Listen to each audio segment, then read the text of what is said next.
Target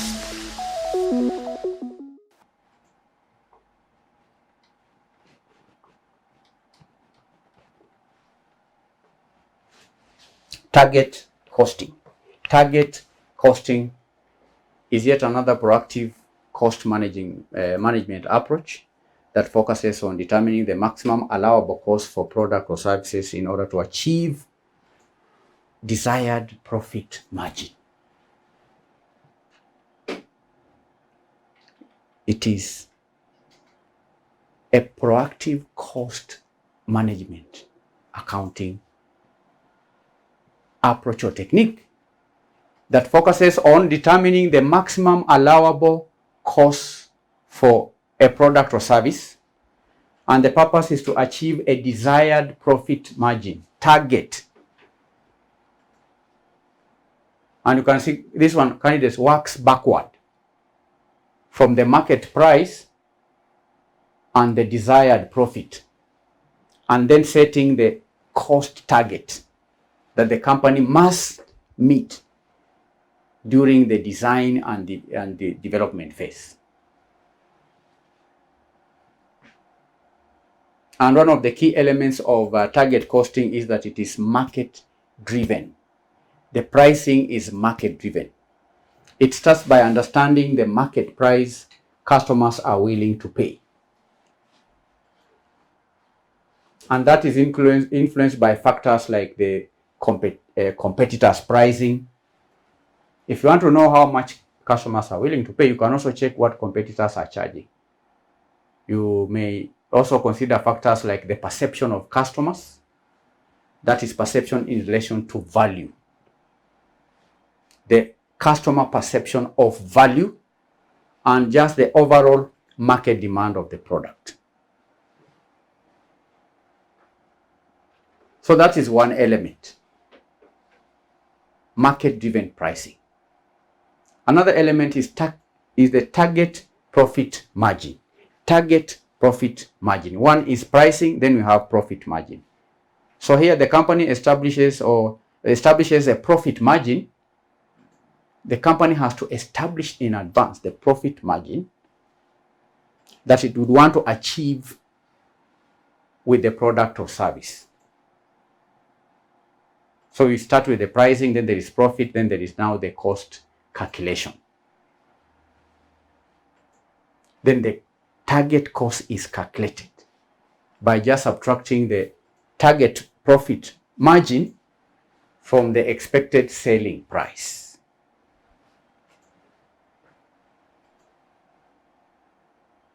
And the cost the target cost is broken down into various components like material, labor, we have overheads.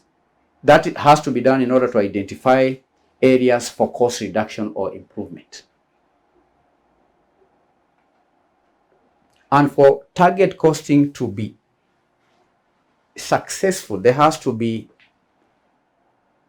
it requires collaboration across the functions.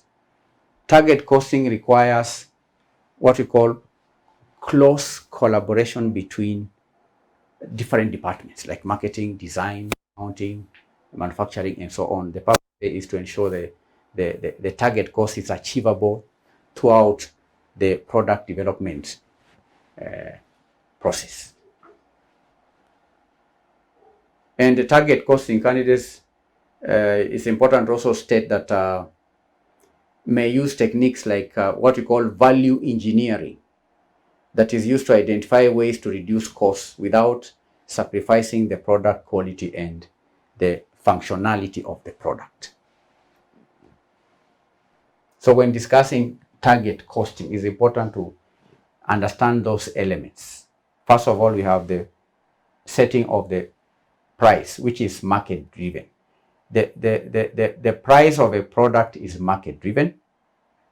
Then the company decides in advance what will be the target profit margin. Then it works backward by calculating the target cost by deducting the profit margin from the selling price. And this cost has to be broken down into various elements. But to achieve all this, there has to be collaboration across all the departments. That's clear? Can we now work out one question?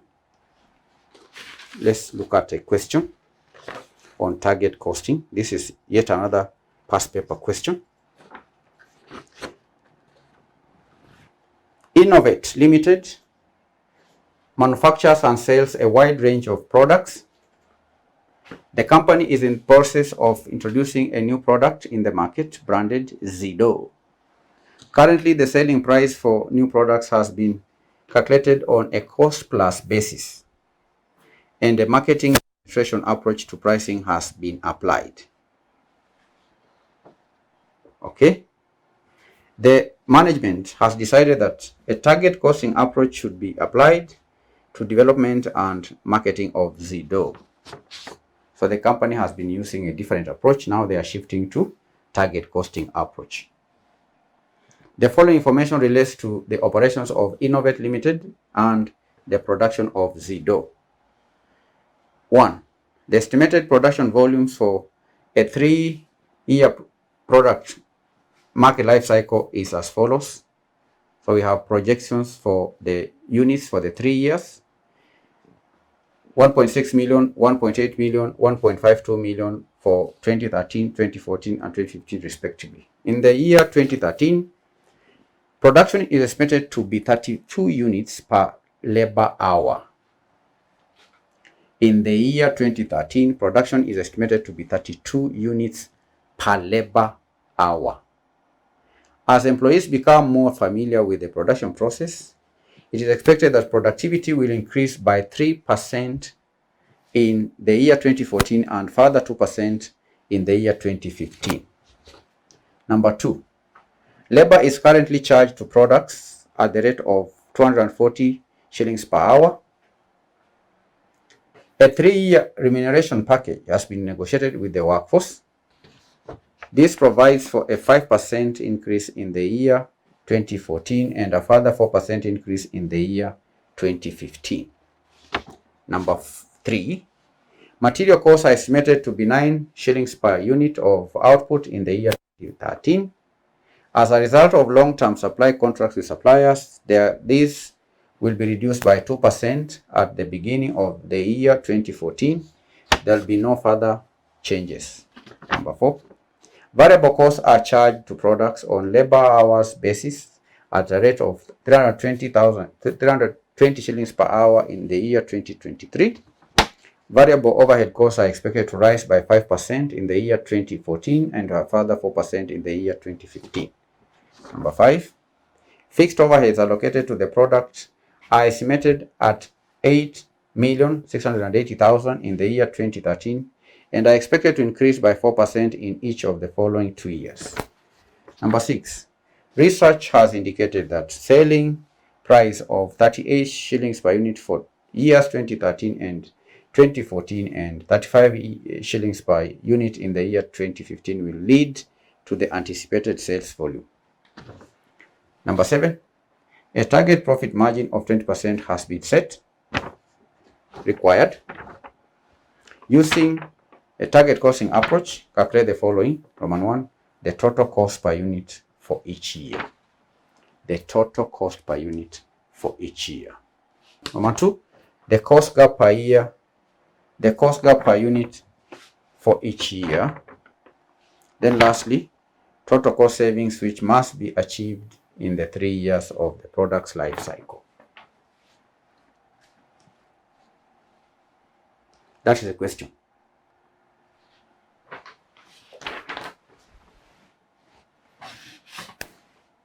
Cost per unit for each year. So you are going to have the 3 years, 2015, 2014, is it 2013?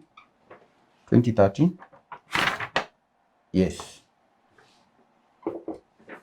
Cost per unit. And we have all the cost elements. we have all the cost elements. In Roman 2, we have the labor cost, that is number 2, additional information number 2, that is information on labor. Number 3, we have information of material costs. Number 4, we have information on variable costs. Number 5, we have information on fixed costs. So we are going to calculate the cost per unit. Do you see that? The cost elements, we have them. We begin with the labor. What is the cost? Labor. So candidates, we may need to have a working for labor. We need to have workings. Look at the question. Again, look at the question. Labor is currently charged to products at a rate of 240 shillings per hour. A 3-year remuneration package has been negotiated with the workforce. This provides for a 5% increase in the year 2014 and a further 4% increase in the year 2015.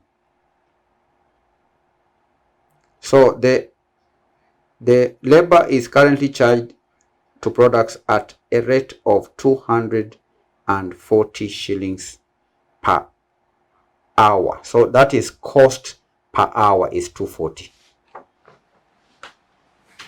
Labor.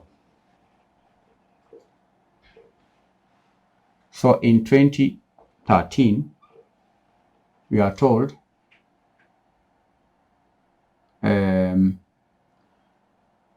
cost per hour is 240 shillings. This is cost per hour.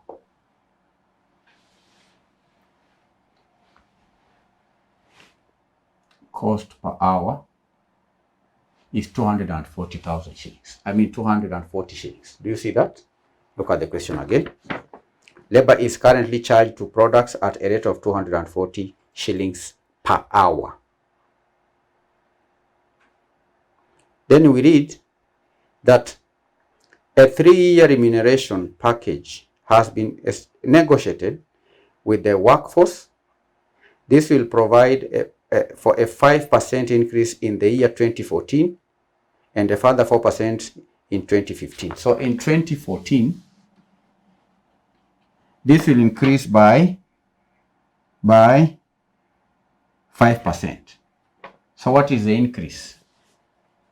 240 times 1.05, that is the increase. How much is it? Then in 2015, it will again increase by 1.04.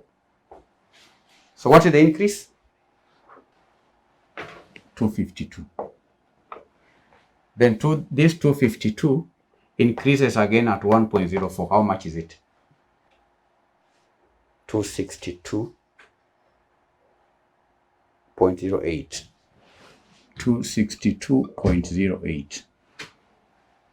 That is information you are getting from note number 2. So this is the cost per hour. Cost per hour. Then we need to calculate the unit per hour. Unit per hour. What is the unit per hour? What will be the unit per hour? Now look at the question again. Below the table in note number 1, we read that in the year 2013, production is estimated to be 32 units per labor hour. The unit per hour is 32 shillings. Now with the units per hour and cost per hour, then we'll have the cost per unit. So what is the cost per unit? So you're going to multiply. You are going to divide. Okay. So the cost per unit will be how much?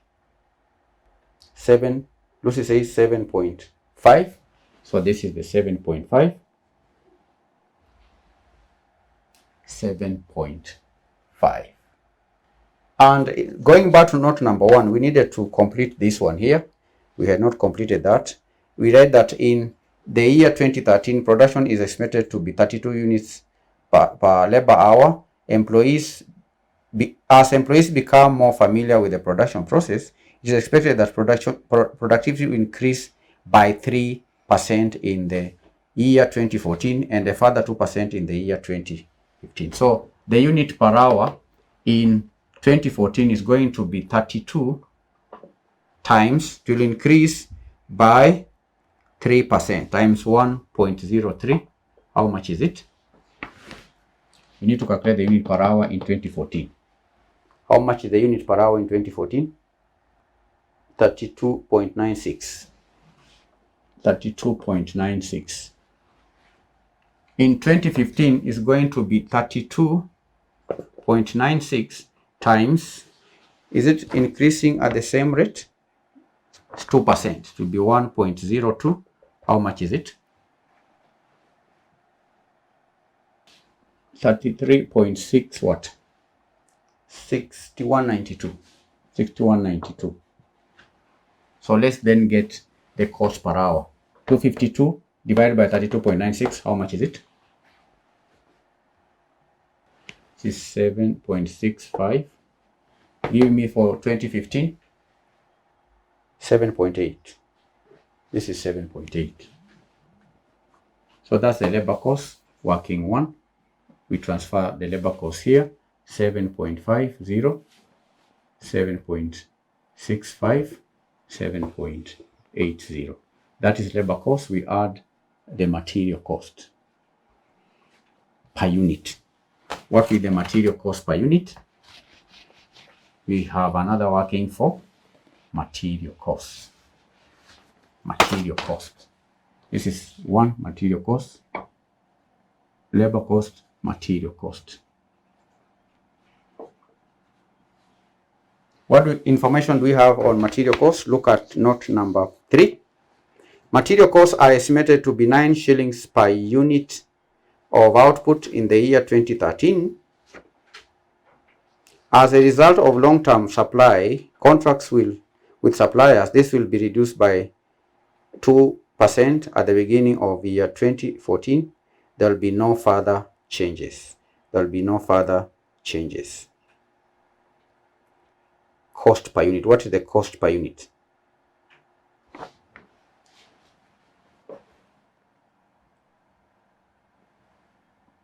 In 2013, let me do it this way. Let me say cost per unit. We have 2013, 2014, 2015. Shillings. The material cost in 2013 we have read is equal to 9 shillings. Then we read that as a result of long-term supply contracts with suppliers, this will be reduced by 2%. So we are going to reduce this 9 for these 2 years by 2%. So you are going to have 98%. It has gone down from 198 times 9 shillings. How much is it? Or just 0.98 times 9. How much is it? So here it's 8.82, and we read it will not change. In 2015, 8.82. So material cost working 2 is 9, 8.82, 8.82. That is the material cost. We move to the next cost element. Number 4, variable overheads. Variable overheads. We read that variable overheads are charged to products on a labor hours basis at a rate of 320 shillings per hour. In year 2013, variable overhead costs are expected to rise by 5% in the year 2014 and a further 4% in the year 2015. Variable overhead cost per unit. Variable overhead cost per unit, that is working number 3. Variable number 3.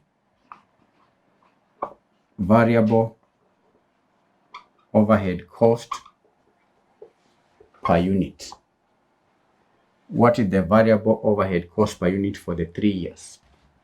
This, so we have the year 2013,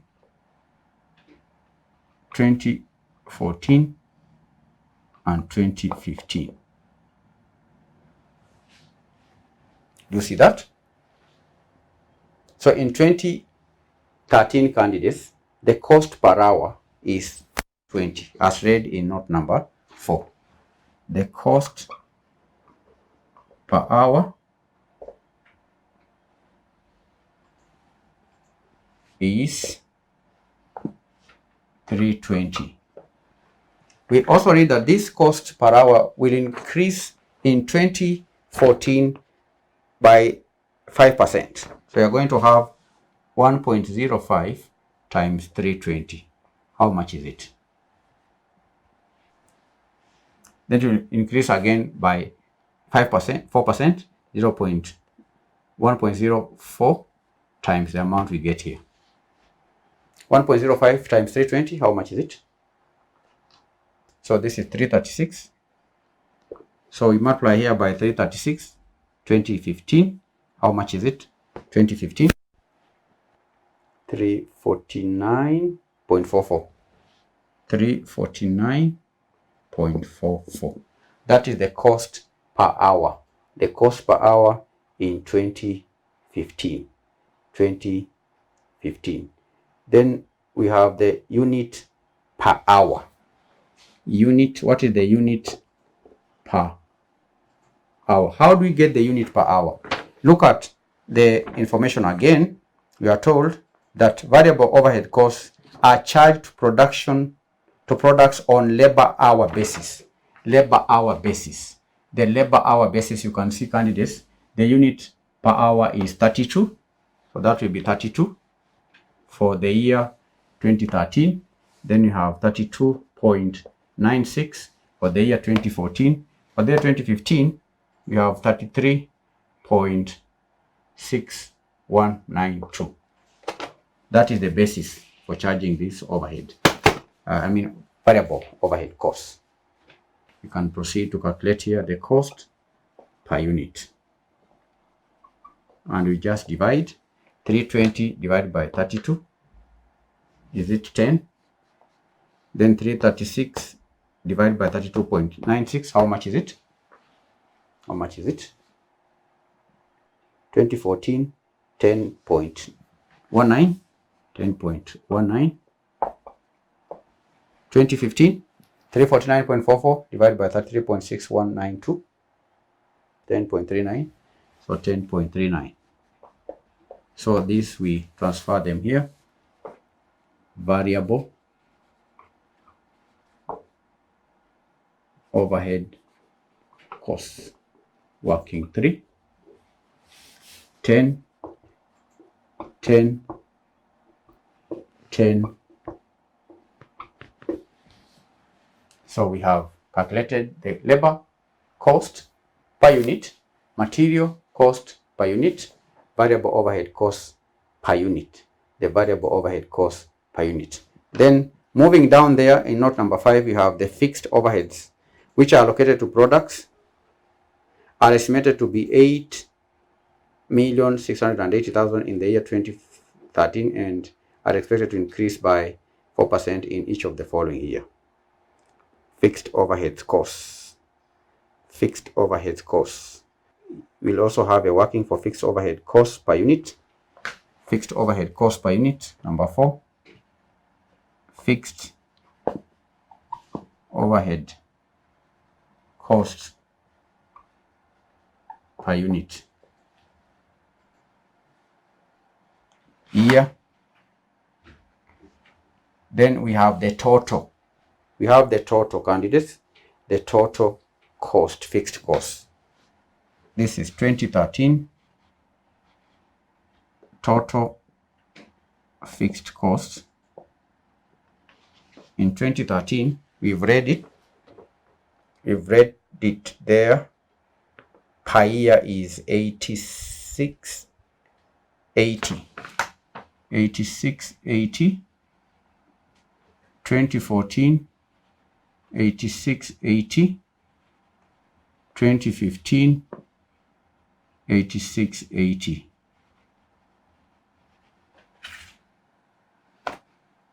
These are fixed costs total. Then we have the number of units per year are also provided.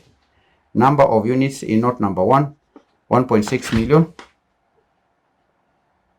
1.8 million. Then lastly we have 1520. So the fixed cost per unit, we divide 8680 by 1600. How much is it in the year 2013? 2013. We divide the total cost over the total units. Overheads working for 2013. Lucy K says 5.43. How about 2014? 2014, 5.02. 2015, 6.18. 6.18. So these are the costs. When we get the totals here, we'll have solved part 1 of that question. The cost per unit. Cost per unit. That's the question. The question is total cost per unit. So that's the total cost per unit. For 2013, give me the total. Total cost per unit, give me that total. This is the total cost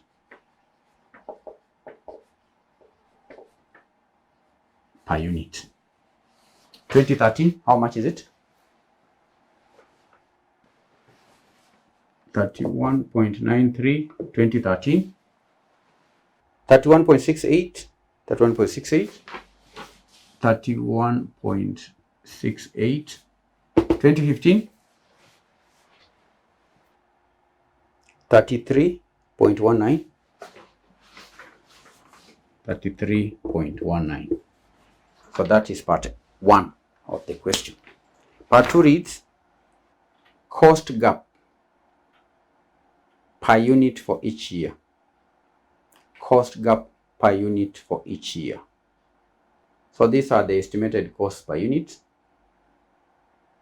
Then we are to calculate the cost gap. Cost gap. Now look at note number 6. We read that research has indicated that a selling price of 38 shillings per unit for years 2013 and 2014 and 35 shillings per unit in the year 2015 will lead to the anticipated sales volume. You recall what we talked about, the elements of target costing. We said number 1, it's market driven pricing. So a price has to be set, target. We noted that it starts by understanding the market price that customers are willing to pay. So according to these estimates, in the year 2013, the price is 38. 2014, the price is 24. In 2015, the price is 35. Then you recall we also stated that a target profit margin is then set. And we read here in note number 7, that a target profit margin of 20% has been set. It has been set, 20% profit margin. So now that we have the profit margin and we have sales, so it becomes easy to determine the target cost. So you determine the selling price, which we are given here, the margin, which you are also been given, then the target cost is calculated. And we've seen that the target cost is calculated by subtracting the target profit margin from the expected selling price. All right? I'm explaining a very important point. I'm coming back to what we discussed when I was introducing target costing. In this illustration, after calculating the cost per unit, we are required to calculate the cost gap per unit for each year. And I'm taking you back where we began. We started by defining target costing as a proactive cost management technique that focuses on determining the maximum allowable cost for a product or service to achieve desired profit margin. It works backward. And we've read in this question that this company, currently, the selling price for the new products has been calculated on cost plus basis, and a market penetration approach to pricing has been applied. The company is now changing to the target costing approach. So we are in note number 2 required to calculate the cost gap per unit. Now, to determine the cost gap per unit, we have to get the difference between this cost and the target cost. So to calculate the target cost, we first need to have the selling price, which is provided in note number 6. 38 in 2013, 38 in 2014, 35 shillings per unit in 2015. Then we have the target profit margin provided.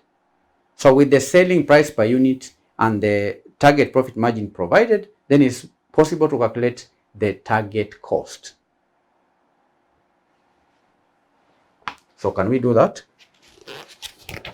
So we have the selling price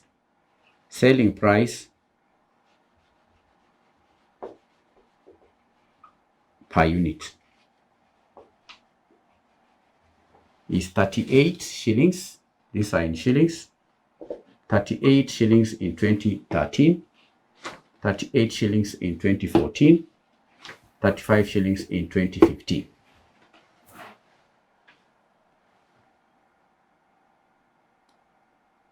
You understand? Then we are given the profit margin as a percentage. We are given the profit margin as a percentage. A target profit margin of 20% has been set. So I don't even need to have a profit margin there. But for candidates, we know that cost, we know generally, candidates, generally speaking, cost we know is equal to selling price minus the margin, minus the profit margin. So if the selling price here is 38, what will be the profit margin? The profit margin will be the percentage, which is 20%, times the selling price of 38 shillings. So this will be the cost. How much is it? 38 minus 20% of 38. 38 minus 20% of 38. So this is target cost is 30.4. 30.4. How about 2015? Just change here 5. 35 minus 20% of 35. 35 minus 20% of 35, that will give us the target cost for the year 2015. Lucy K says 28. 28. 28. So that's 28.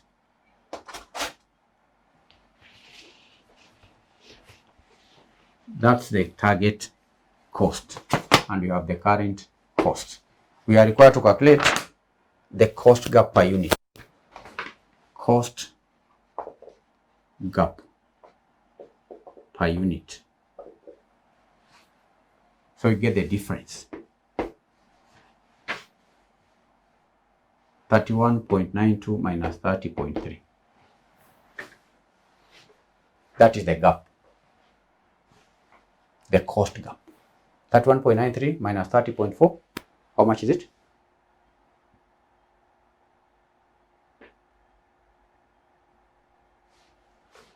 This looks straightforward. 31 minus 30 is just 1. Is it?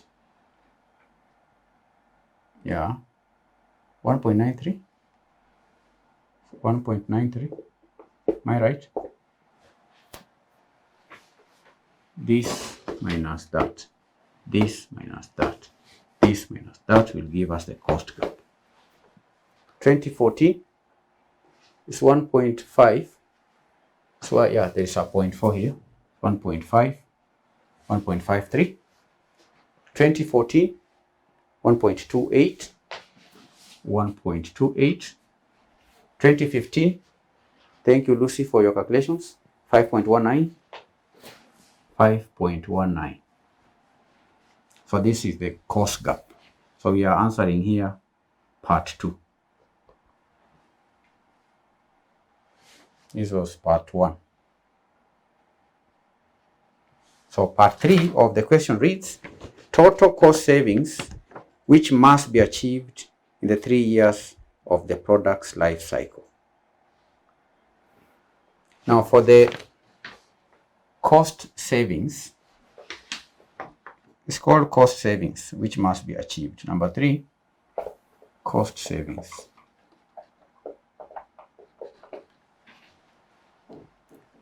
To get the cost savings, we know the number of units in 2013, number of units in 2014, number of units in 2015. So we are going to multiply the cost gap per unit.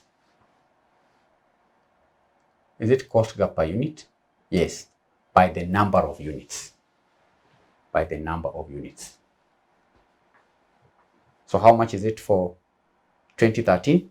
That is 1.53 times the number of units in 2013, 1.6 million. How much is it? How much is it? Well, let me put down the volumes. Volume in units. This is 1.6 million in 2013. In 2014, 1.8 million. Then in 2015 is 1520.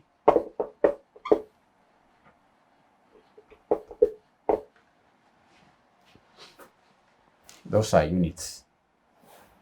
So to determine the cost savings, the cost savings, we multiply the cost gap per unit times the volume units for 2013. How much is the first one? 2448, 2013. 2014, 2304, 2304. Then lastly, 2015, 78, 788, 7888. That's all. So I'm multiplying the cost gap savings and the number of units to get the cost savings.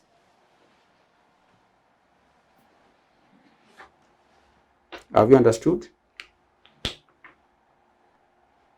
So thank you for attending the lesson. This is we mark the end of our today's lesson. We've done 2 techniques.